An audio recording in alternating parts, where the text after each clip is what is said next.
ጠኝ ጊዜ ብለን ስናበቃ ሞቶ ለመምላት ላኢላሃ ኢላላህ ካልን በኋላ ዱዓ ማድረግ እንችላለን ለብቻችን። ይሄ ነው የተደነገገው።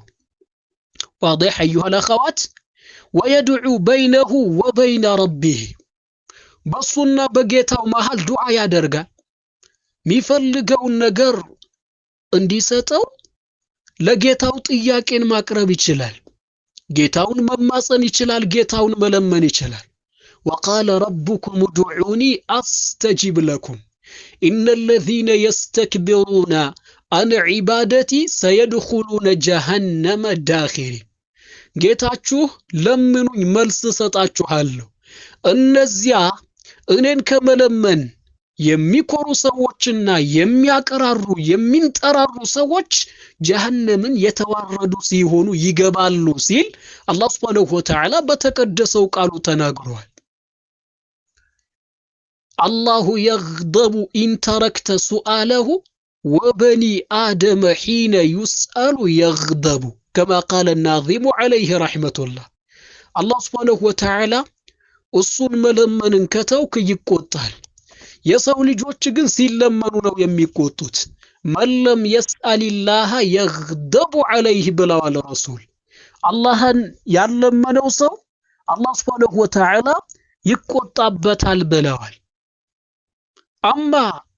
አማ يكون لهم إماما يدعو بهم ዱዓ የሚያደርግላቸው መሪ መኖሩ أما يكون لهم إماما يدعو بهم ለነሱ ዱዓ የሚያደርግ መሪ መኖሩ يرفع يديه ويدعون ليس له أصل هذا من المحدثات እጆቹን አንስቶ ዱዓ የሚያደርግ መሪ መኖሩ እነሱም ዱዓ የሚያደርጉ መሆናቸውን እነሱም አሚን የሚሉ መሆናቸው ليس له أصل هذا من المحدثات ለዚህ ነገር መሰረት የለውም።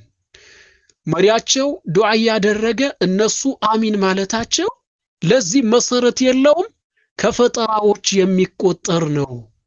መጤ ከሆኑ ነገራቶች የሚቆጠር ነው። የአላህ መልእክተኛ አላደረጉትም፣ ሰሐባዎቻቸውም አላደረጉትም፣ ታቢዒዮችም አላደረጉትም፣ ዑለማዎች አላደረጉትም።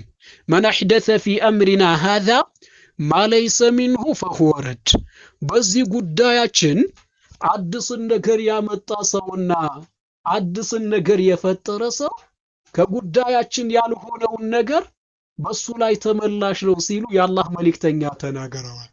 ከዲኑ ያልሆነን ነገር አንድ ሰው ፈጥሮ ያመጣ ከሆነ ከአላህ Subhanahu Wa Ta'ala ዘንድ ተቀባይነት አይኖረውም።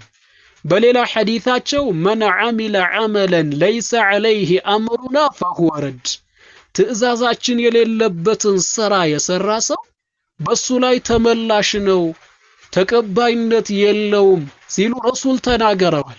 وخير أمور الدين ما كان سنة وشر الأمور المحدثات البدائع ከዲን ጉዳዮች የተሻለውና በላጩ ሱና የሆነው ነው።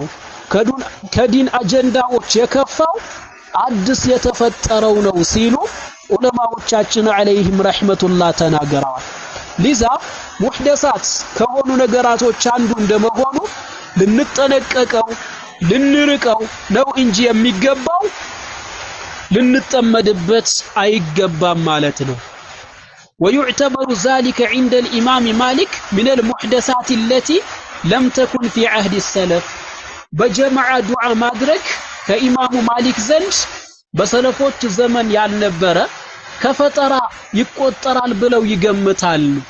ويعتبر ذلك بجمع دعاء مدرك ይቆጠራል عند الإمام مالك كإمام مالك زند من المحدثات ከፈጠራዎች ይቆጠራል التي لم تكن في عهد السلف በቀደምቶች ዘመን ካልነበረችዋ ፈጠራ ነው የሚቆጥሩት ኢማሙ ማሊክ ረሂመሁላህ። ስለዚህ ጥንቃቄ ማድረግ ያስፈልጋል ማለት ነው። ጥንቃቄ ማድረግ ያስፈልጋል። ከእንደዚህ አይነት እንራቅ ማለት ነው።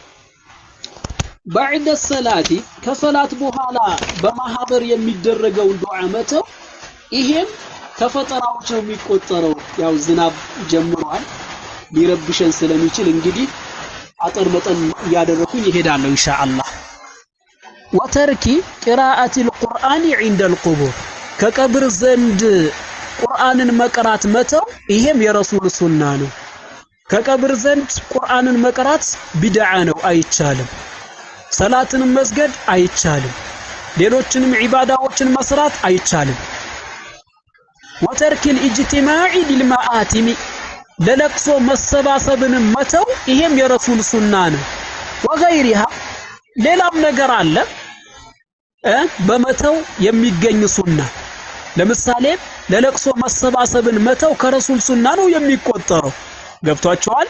ሚማ ተረከሁ ነብዩ ሰለላሁ ዐለይሂ ወሰለም የአላህ መልእክተኛ ከተውት ነገር ማዕ ቂያሚል ሙቅተዲ አስፈራጅ ነገር ከመቆሙ ጋር ምክንያት ከመገኘቱ ጋር ወዐደሚል ማኒዒ ከልካይ ካለመኖሩ ጋር ለምሳሌ ማዕ ቂያሚል ሙቅተዲ አስፈራጅ ነገር ከመገኘቱ ጋር ምክንያት ከመገኘቱ ጋር ሲሉ ለምሳሌ ሰው ይሞት ነበር በረሱል ዘመን ማለት ነው። ለቅሶ ለመያዝ ቢቻል ኖሮ ምክንያት ተገኝቶ ነበረ። ወዐደሚል ማኒዕ ሲባል አቅምም ነበራቸው፣ ሚከለክል ነገር አልነበረም፣ አቅም ነበራቸው። ግን የአላህ መልእክተኛ ለቅሶን አልያዙም። ለምን አይቻልማ?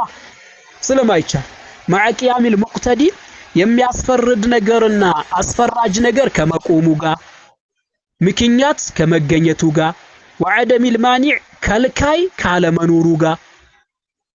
ካለመኖሩ ጋር ፈተርኩሁ ሱነቱን መተው ሱና ነው። ወፊዕልሁ ቢድዓቱን ማድረጉ ደግሞ ፈጠራ ነው። ለምሳሌ ለቅሶን መያዝ ፈጠራ ነው፣ አይቻልም። ገብቷችኋል? አይቻልም። መተውስ ሱና ነው። መተው ሱና ነው። ከሰላት በኋላ በጀማዓ ዱዓ ማድረግ ፈጠራ ሲሆን በጀማዓ ዱዓ ማድረግን መተው የረሱል ሱና ነው። هذا واضح كالشمس። የዛሬው ደርስ ይህንን ይመስላል። እንግዲህ አልቢድዓቱ ማዕናሃ ከሚለው እናነሳለን ኢንሻአላሁ ተዓላ። እዚህ ቦታ ላይ እናቆመዋለን። ግልጽ አልሆነላችሁ ነገር ካለ ትጠይቃላችሁ።